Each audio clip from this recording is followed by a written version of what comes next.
Hi, I'm Christian. Hi, I'm Mark. Hi, I'm Steve. And we're BBMAK. And we're hanging out with Rob on Front Row Live. To be honest with you guys, I did not expect to have this kind of moment. I'm hanging out here with BBMAK. They are back and touring. How's it going, guys? Good. Yeah, really good. Thank you. Really good. Just in the middle of our tour, but yeah, it's going great. Yeah, having a good time. I'm excited to have you guys back, and I feel and I hear like there's a lot of people that are super excited about that as well. Yeah, it's been great. You know, it's really great for us, you know, to see all the old faces coming out to see us at the live shows and all the support we're getting for the new album. It's really positive. We're really happy. That's awesome. Now, before we actually jump into that new album, I'm curious about something because you guys did multiple videos for Back in the day, right? Like yes, we did. Well, what happened was we recorded the original video here in Los Angeles, actually. Yeah. That was the pool version. Yes, that was the pool version. We did that, and then we signed to Hollywood Records, to Disney, and they're like, right, British guys, we want it to look as British as possible. So they said, right, let's reshoot it again. And let's do it in London this time on the London Eye and stuff. So yeah, they wanted to, you know, the record company at the time. They oh look, we've got someone else in the interview here. They wanted it to look very English, you know. So yeah. So that was the reason why, yeah. Because it's like I never knew about the pool version until recently. To me, BBMAK music video for Back Here was the train station. Like that's what I grew up watching, and that's what like I thought was the only thing. Well, that was it. You know, we did it also with our second single, Still on Your Side. The UK record company wanted an American video, and the American label wanted a UK video, so we done the same again. Yeah, we done like, you know, the second video was with the Minis, driving the Minis in the UK. So yeah, the US wanted an English video, the UK wanted an American video, so we wasted a lot of money.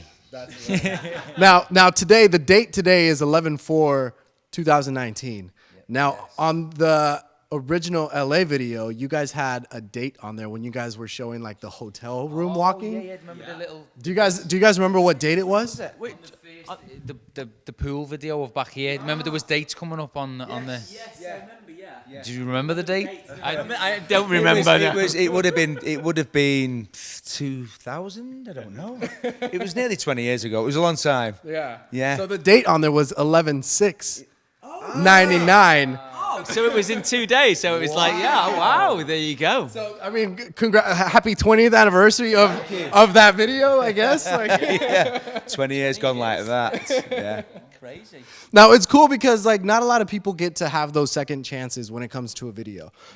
Usually, like, I mean, maybe not so much now, but before you would spend so much money. So if you weren't happy with the product at the end, you're kind of screwed, buddy. Like you can't kind of redo it. But it's cool that you guys had that opportunity. Like in doing so, did having two different videos for two different songs, did that kind of change like the idea or the mindset behind that track when you guys re-recorded a different kind of video?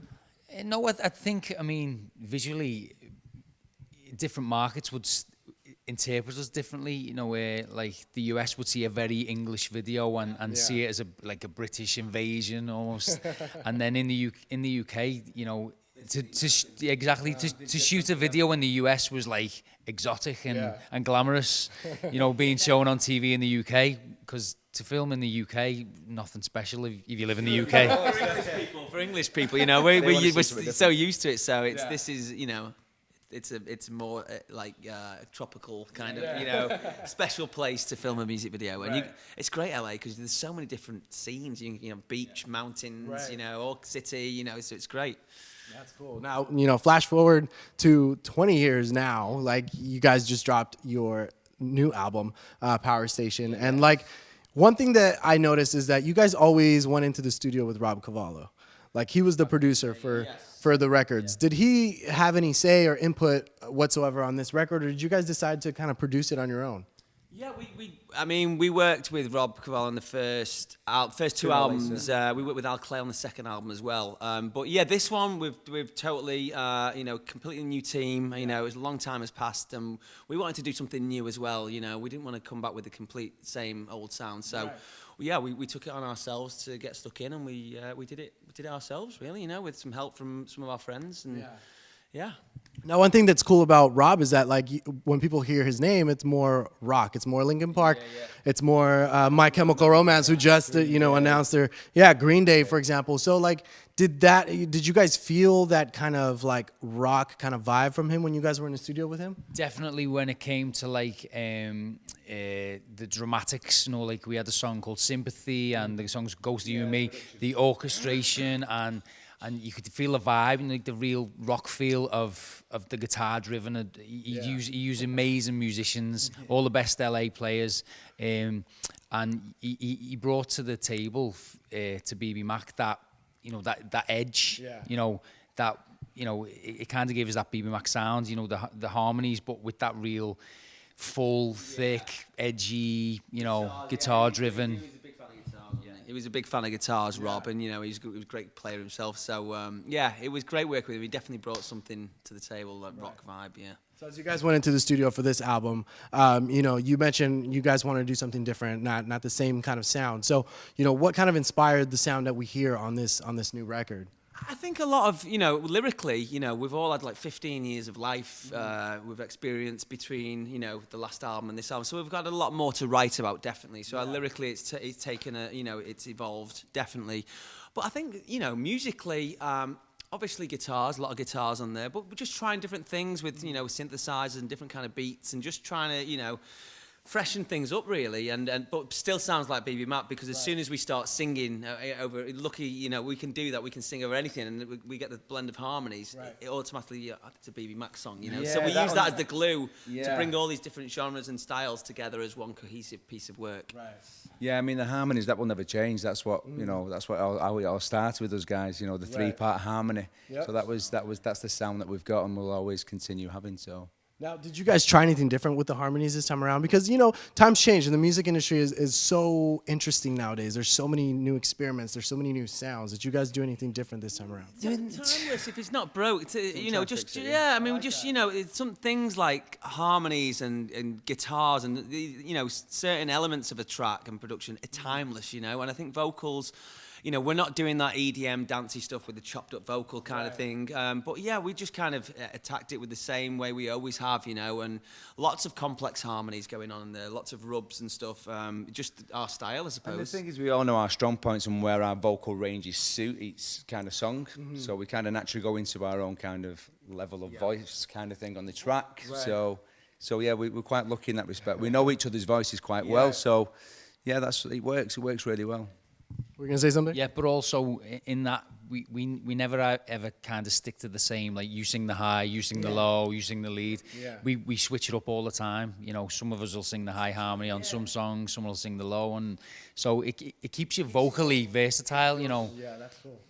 And it keeps also us using all the parts of our voice, of a vocal. So, you know, if you don't use it, you lose it. You know, so it's important for us to keep singing all the whole range. Preaching. Yeah, there you go.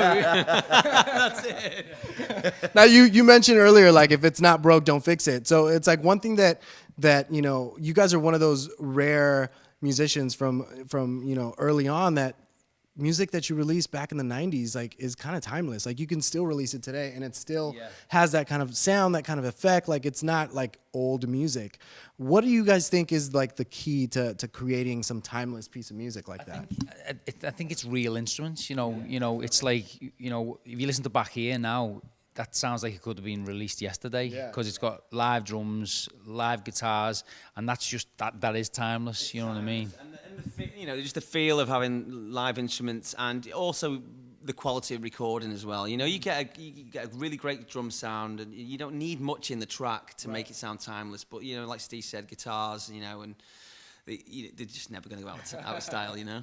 Now you guys debuted Bullet Train as like the lead single when you guys first announced the comeback. Like, what was it about this track that you guys felt like it was the right track to kind of like reintroduce BBMAK to the world? I mean, because, you know, you think about it, like a lot of your fans are like parents now, or like they have, you know, and now their kids are probably listening as well. So like, why did you guys feel Bullet Train was like the right song to kind of reintroduce? It was one of the first songs we actually did when we got together a couple of years ago, and it's just such a dynamic punchy song. You know, if you look at Back Here with the guitars, it starts off with the guitar, and we thought it was well suited for us.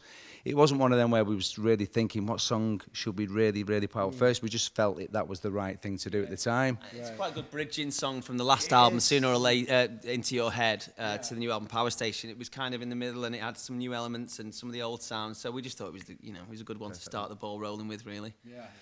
Now, talk to me about like the tracks on this record. Like, I feel like it sounds like you guys just naturally like created this. Like, you just got back together and these songs just kind of flowed. But like, what kind of challenge did you guys face this time around in the studio? Well, it was obviously Christian lives in LA now, and we still live in the UK. So it was getting that balance of recording in the UK, recording in LA. So we've done a lot of Skype calls, a lot of FaceTime. But yeah, we've recorded half the album in the UK and half the album in LA. So I mean, that was the battle, getting logistics more than anything. Not the how to do it. It's just because we're not in the same room all the time. It's just logistics. But yeah, you want to add something to that? So yeah, it was a few obstacles, but we got over that, and we were dusting the cobwebs off as well for ourselves, because we hadn't written together for over 15 years. So we were kind of like, can we do this again? We got in there, but it was like riding a bike. I hate to be cliche, but it was like within 15 minutes of jamming on the guitars, I think we wrote Bullet Train in the first couple of hours, and we wrote 3 songs from the album that first day, didn't we? Yeah. Bullet Train, yeah. That didn't make it because they weren't good enough. But we, it was like the first day we wrote, 2 songs off the album the first day, and we were like, I just think we were so inspired. It had been a long time, and we was really looking forward to getting back together and working on new material, and it was pretty instant. We did some stuff that weren't suited for the album, but every band, every writer goes through that. But it came together really quickly. Now, was there a particular song that kind of challenged you guys when you guys were writing it? Like, maybe it was the bridge, maybe it was the chorus, maybe it was just like 2 lines out of it. Like, any particular song? I mean, I think Falling Up. It was the production, wasn't it? We wrote it and we recorded it, and we were like, it's a great song, but it's still not quite right. So we revisited it and revisited it. So yeah, that was the one that took the longest to get right. Because it had elements on that song from the demo that really worked well, and then when we was actually doing it properly for the album, it lost a bit of that at first, but we got it back. Yeah. We got it back, but we revisited it a couple of times, and we got there in the end. Yeah. That's crazy. Like it's crazy because it's like you guys were always a 3-piece, and you guys are still a 3-piece, but it still sounds like such a full band. Yeah. How do you guys do that? Well, I think we're lucky in the sense that we've all got very, very different tones, so when we sing together, it's quite a fat, wall of sound kind of vocally. We cover a wide range of frequencies with our voices together, and, we're kind of lucky like that we do have that peanut butter jelly kind of thing with our voices, and they just blend really well together. So I think that definitely helps, and when we sing live and stuff like that, it just sounds really full, Yeah. So what's next? The album's out now. You guys are on tour again. Yes. Like, you guys this is your third tour now? It's our third tour. We performed in San Diego. We've got a few more dates. We're in San Francisco, Anaheim, Los Angeles, and we've got a few shows in Disney World. We've actually got 6 shows over 2 nights in Disney World at Epcot on the 15th and 16th of November. And then we're back to the UK. We've got 4 dates in the UK. And just onwards and upwards, writing more material, getting new music out there on a regular basis. Yeah. We're not going to leave it 15 years this time. So we're just churning new music out, as much as possible.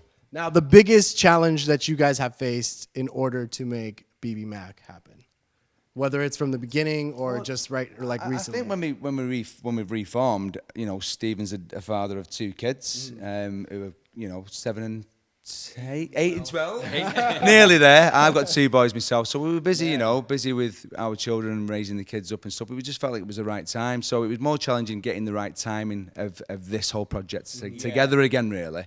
And we feel like we've definitely got it right this time, and we're excited to get more music out. That's awesome, guys. Well, congratulations once again. I'm excited you guys are back. You guys, BBMAK is back. Can we close them off with a little acapella? Can we do that? Yeah. Yeah? Should we do it? 1, 2. Until you're back here, baby. Miss you, want you, need you so. Until you're back here, baby, yeah. There's a feeling inside, I want you to know. You are the one and I can't let you go. That's it, guys. BBMAK, Rob, Front Row Live. Thanks for watching.